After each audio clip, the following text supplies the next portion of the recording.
We are going to have a fantastic forecast for Friday. Mostly sunny skies, staying dry. Temperatures a little bit below average, but then over the weekend it will be pretty hot, humid, and we have the chance of rain. All those details coming up.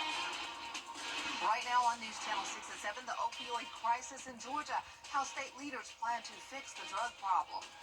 Also ahead, local farmers are waiting for the water from Tropical Storm Debbie to go away. A look at the impact on their crops.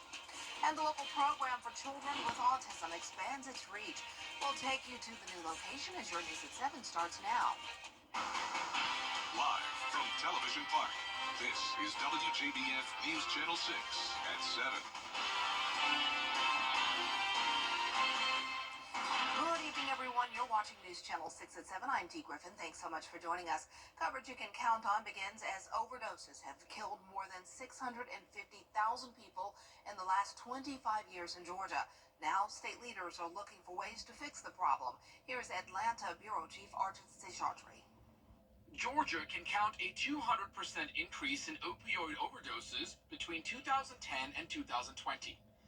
The number one way that people are becoming addicts of opioids is in medicine cabinets. So it is someone having a prescription for opioids from a doctor, a valid legal prescription, and not disposing of that properly, leaving it in the medicine cabinet for their child, their grandchild, a family member, a thief, or someone else to get. Commissioner Tanner oversees the Georgia Opioid Crisis Abatement Trust and says Georgia will receive $638 million in settlements after a national lawsuit with major pharmaceutical distributors.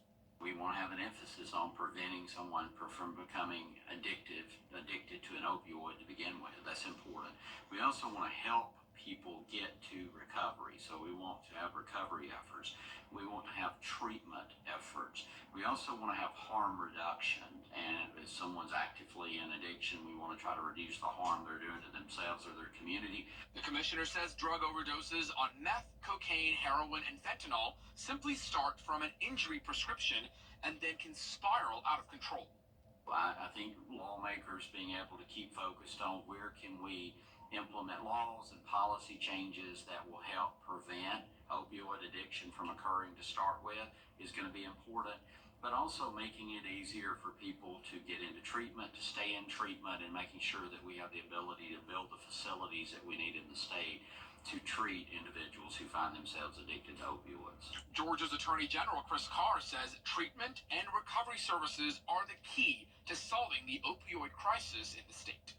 Reporting in Atlanta, Arjit Seshadri, Atlanta Bureau Chief. Today, South Carolina Governor Henry McMaster held a ceremonial bill signing for legislation taking action on human trafficking and other crimes against minors. S-142 now expands the definition of sex trafficking and creates a new program within the Attorney General's office that would keep victims' addresses confidential. Part of that bill also addresses child luring, making it a criminal offense. This means if an adult lures or entices someone under 16 years old or attempts to with the intent to harm, they would be guilty of a felony and face a fine of up to $10,000 and or up to 10 years in prison. Someone was driving through a neighborhood trying to get children, trying to get them to go in their vans by trying to get them to pet a dog. Police came, talked to the man.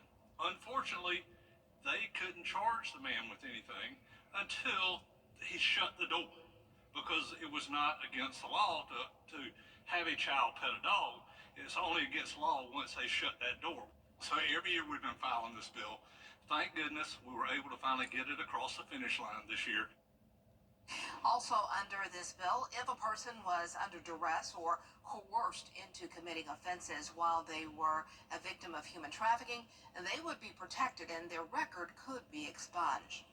An investigation is underway in Allendale County after a woman went missing there 2 days ago. Law enforcement found her vehicle parked on a set of train tracks in a very rural part of the county.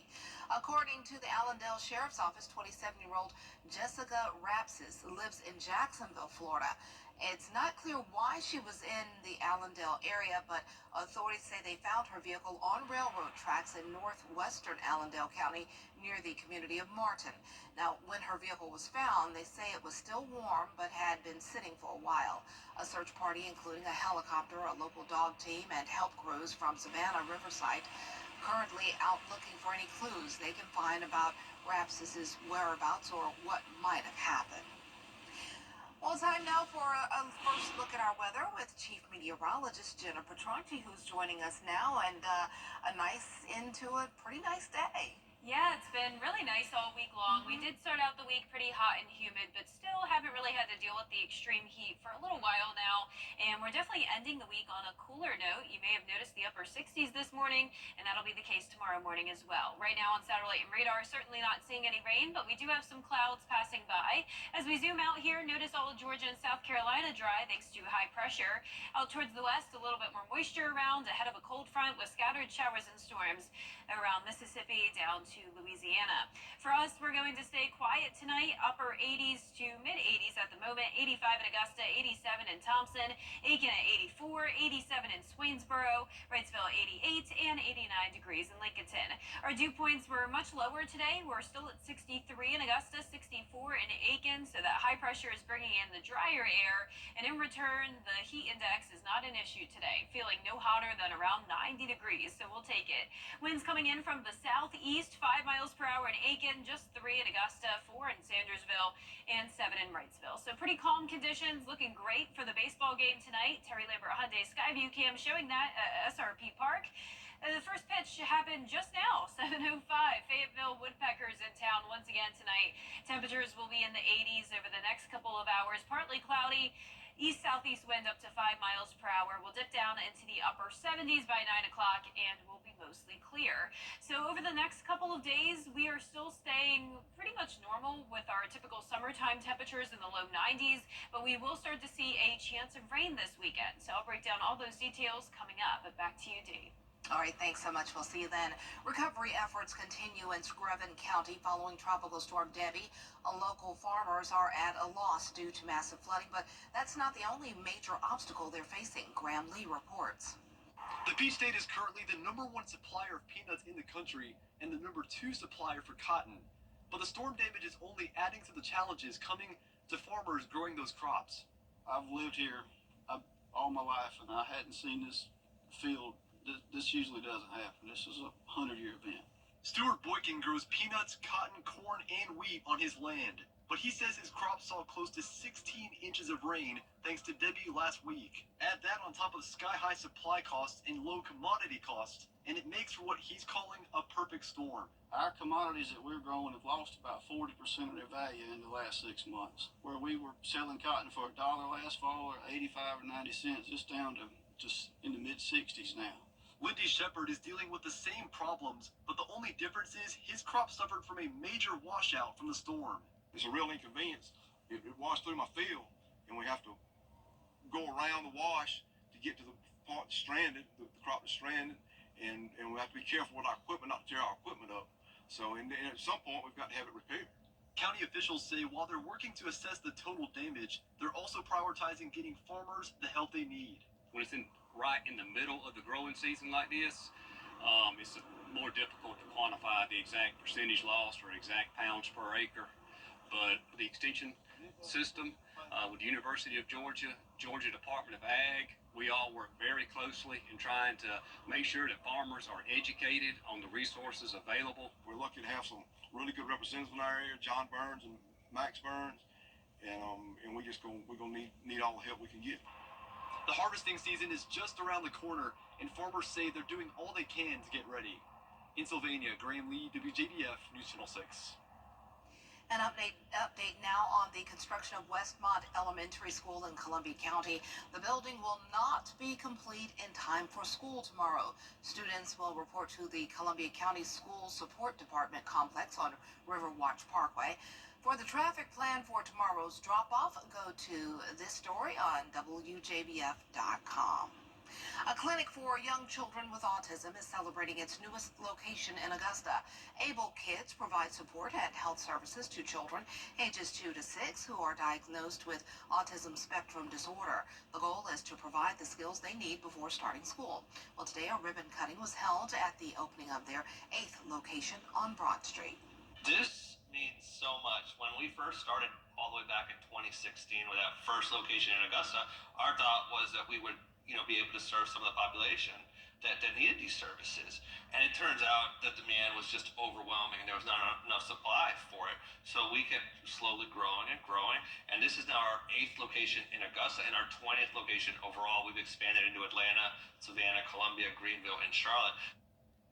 The clinic is already at full capacity with new patients. It officially opens its doors on Monday morning at 8:30. Way to go. It looks really good. Well, coming up, the White House announcing a new Medicare drug deal. We'll have the details when we return.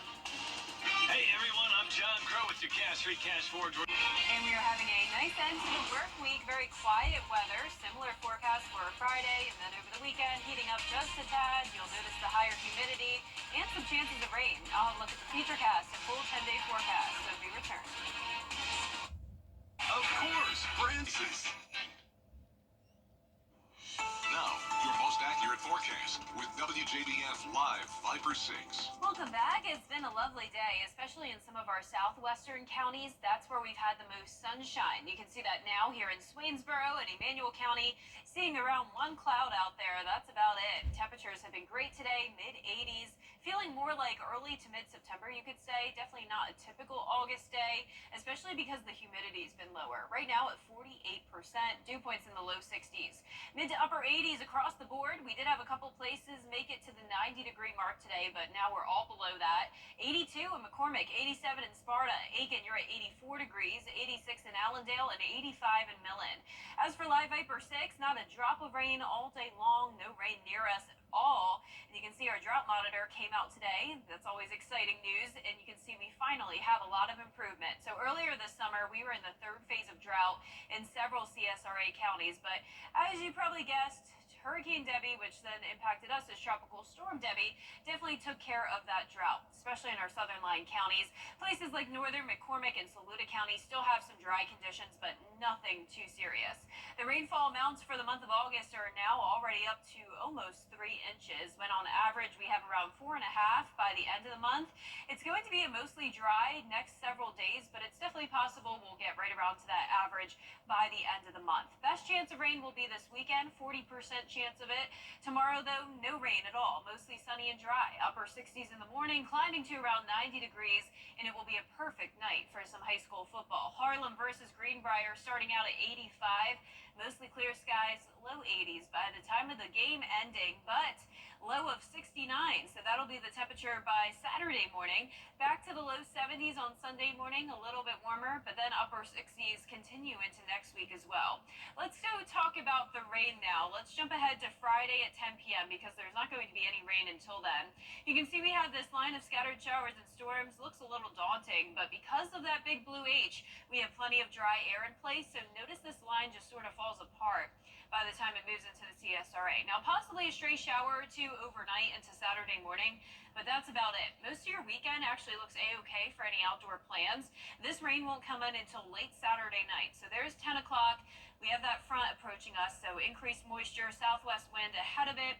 Sunday morning, nice and dry as well, though, and it won't be until Sunday night. Same time frame, around 10, 11 o'clock, where we get some rain. No impacts from the tropics. Hurricane Ernesto at 85 miles per hour headed towards Bermuda. Eventually, we'll go up to Category 2 status and staying far away from the United States, so that's good news.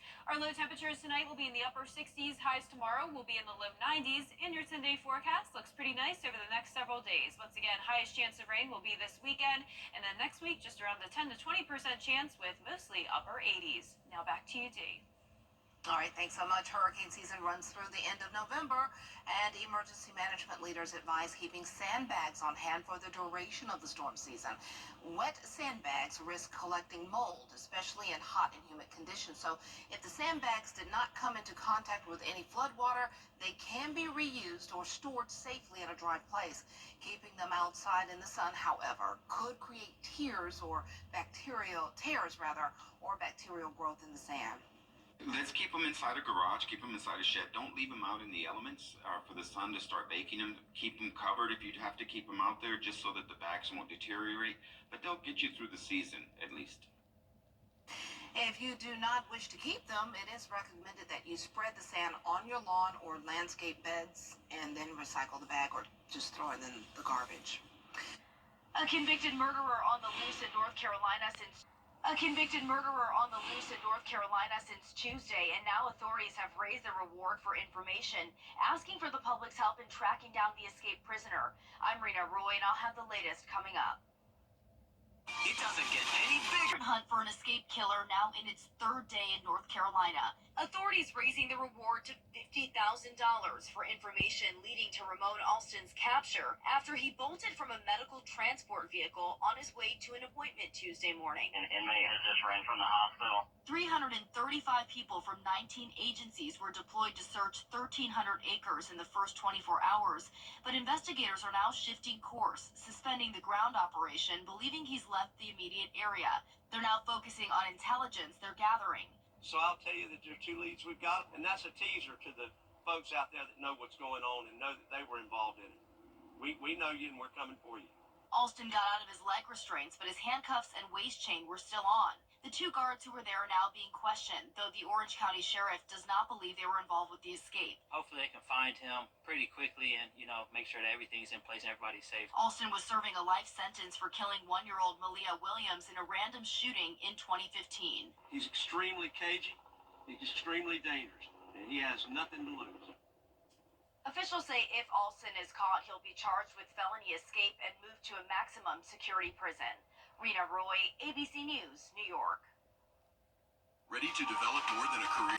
Having trouble falling asleep? Well, try cutting out the spicy food. According to sleep scientists, wasabi, jalapenos, kimchi, and harissa can cause burning sensations, and that leads to discomfort, not to mention indigestion and acid reflux that can lead to fragmented sleep patterns. The experts say if you have sleep issues and you're going to eat spicier foods, try to do it earlier in the day so your system has time to adjust. That definitely makes sense. Yep.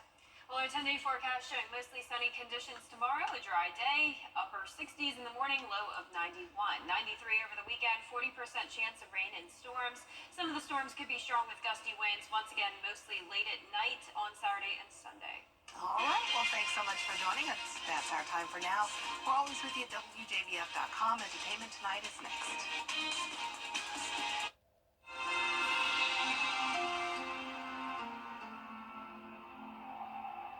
I'm Phyllis Salazar with First Community